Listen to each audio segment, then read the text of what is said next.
अगर कोई गड़बड़ी की, इसमें कोई शक नहीं है अगला चुनाव में इनको। स्थानीय नीति और नियोजन नीति कोई मजाक चीज नहीं है, इसको सरकार समझने में कोताही कर रही है। स्थानीय नीति का मतलब है कि आपको यहाँ के मूल निवासियों को डिफाइन करना है, रेखांकित करना है और आपको लाभ देना है। आप लाभ क्या होगा? यहाँ का व्यवसाय है, उद्योग है, जो का सेटअप है, कल कारखाने लगाने की दिशा में यहाँ के आदिवासी और मूल निवासियों को आपको प्रश्रय देना होगा, ताकि यहाँ रोजगार क्रिएशन हो सके, यहाँ के लोग भागीदारी निभा सकें। ये मसले हैं। आप राजकीय प्रोटेक्शन दीजिए, अभयरक्षा दीजिए, गारंटी दीजिए, पूंजी दीजिए और बढ़ावा दीजिए, तो यहाँ के लोग रोजगार में जो छोटे मझले हैं, जो बाहर से प्रताड़ित हैं, उन लोग से वो आगे बढ़ सकें। ये मेरा कहना है, ये मेरा पक्ष है। और यह जो क्षेत्र है झारखंड, वो झारखंड शेड्यूल एरिया भी है और यह झारखंड पिछड़ा इलाका भी है जल जंगल झाड़ से। यहाँ पर यद्यपि रत्न गरबा है और यहाँ पर आप चारागाह बना दे रहे हो भाई, बेरोक टोक बाहर के लोगों को आमंत्रित दे रहे हो, आवर्जित करा रहे हो। और यहाँ का डेमोग्राफी जो है, हर राज्य का अपना डेमोग्राफी होता है, relation with that of environment and climate. वो सारे चीज बर्बाद हो, इसका ध्यान नहीं है। यहाँ पर उलूल जुलूल उठांग पटांग आप उद्योग स्थापित करने की बात मेमोरेंडम आप अर्जुन मुंडा सरकार ने किया, आपको रघुवर दास जी ने हाथी उड़ाया और आगे भी कर। लेकिन यहाँ के सरजमीन में जीने वाला, यहाँ के प्रकृति के आगोश में जीने वाला आदिवासी मूलवासी का क्या प्रतिस्थापन हो सकता है औद्योगिक विकास के जब होगा, उसके संबंध में आपकी चर्चा भी नहीं होती है।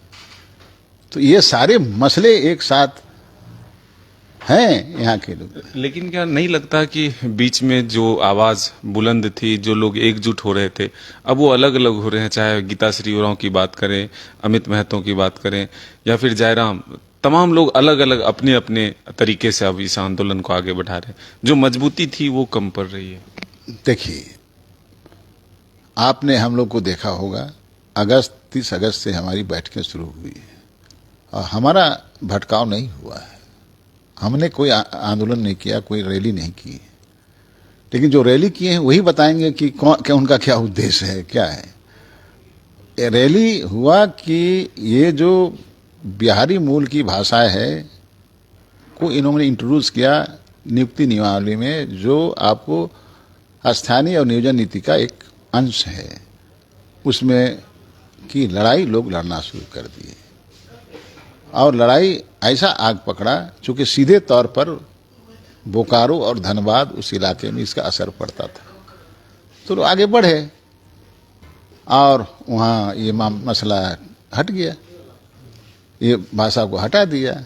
हमको नहीं लगता है अब उस क्षेत्र में बहुत ज़्यादा आंदोलन इसको आगे बढ़ने में मदद मिलेगा। और जहाँ तक हमको नहीं मालूम है कि वो लोग क्या चाहते हैं, क्या करते हैं, मुझे वार्ता संवाद नहीं हुए हैं, इसलिए उन लोग की बात हम नहीं कर सकते हैं। आपने कहा गीताश्री जी की, गीताश्री से बात हुआ हमको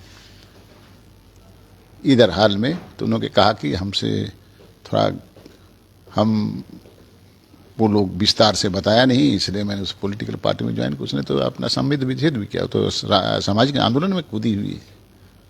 तो राजनीतिक पार्टी बनाना लोगों का अपना हक है, वो बना रहे हैं, लेकिन कितना उपादेय होगा, कितना ये प्रासंगिक होगा इस राज्य में, मुझे इसमें संदेह है।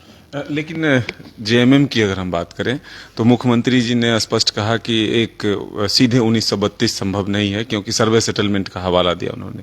लेकिन उन्हीं के पार्टी के लोविन हेम्ब्रम लगातार खुल के विरोध कर रहे हैं। अब शिक्षा मंत्री ये कह रहे हैं कि 1932 ही लागू होगा, बिहारी को भगाओ। इसको किस रूप में देखते हैं? मैंने तो कभी नहीं कहा कि बिहारी को भगाओ, और शिक्षा मंत्री राज्य का इतना दायित्व पर रहा हुआ व्यक्ति, जिसने संविधान में शपथ ग्रहण किया है और बाहरी भीतरी की बात करता हो और भगाओ तक का बोलता हो, तो उनके मजाक के लहजे में ही कहा उन्होंने कि बिहारी हैं तो यहां से बोरिया बिस्तर समेट ली। बौद्धिक क्षमता पर मुझे शक हो रहा है। क्या है, मैं इस तरह का बात नहीं कर सकता हूँ, मैं पढ़ा लिखा व्यक्ति हूँ और उस तरह की बात को मैं अप्रूव नहीं करता हूँ। अगर उसने कहा है तो ये गैर जिम्मेदाराना बात है। यहाँ सब कोई रह सकते हैं, लेकिन यहाँ के आदिवासी मूल वासियों के अधिकार की बात है, किसी को भगाने की बात नहीं। उसको प्राथमिकता के आधार पर अधिकार मुहैया कराओ, उनको स्थापित करो और सबको जीने का इस क्षेत्र में अधिकार है। सरना धर्म कोड की बात की जा रही है, आप लोग लगातार मांग कर रहे हैं, एक आंदोलन की रूपरेखा भी तैयार किया है आप लोगों ने, लेकिन साथ में अपने धर्म को बचाने की भी जरूरत है, क्योंकि जिस तरह से धर्मांतरण झारखंड में खास करके बढ़ रहा है, तो दोनों लड़ाई लड़ना होगा एक साथ। देखिए, जनगणना परिपत्र में 6 धर्म की चर्चा है, अन्य धर्म कॉलम भी एक था, तो अन्य धर्म कॉलम में बाकी सभी आदिवासी धर्म जिस उसमें छोटे बड़े रूप में विकसित हुआ है वो लोग लिखते हैं। उसमें सरना धर्म लिखने वाले लोग की संख्या देश में जितने लोग लिखे हैं अन्य धर्म कॉलम में, उससे अगर अनुपातिक रूप से आप निकालेंगे तो 62% लोग सरना धर्म लिखा है ना, ये है। और झारखंड की स्थिति आप जानना चाहेंगे, 2011 की जनगणना में आपको आश्चर्य होगा कि 42 लाख कुछ संख्या में लोग अन्य धर्म कॉलम में लिखा था और उसमें 41 लाख लोग सरना धर्म लिखा, लगभग 97% लोग लिखा।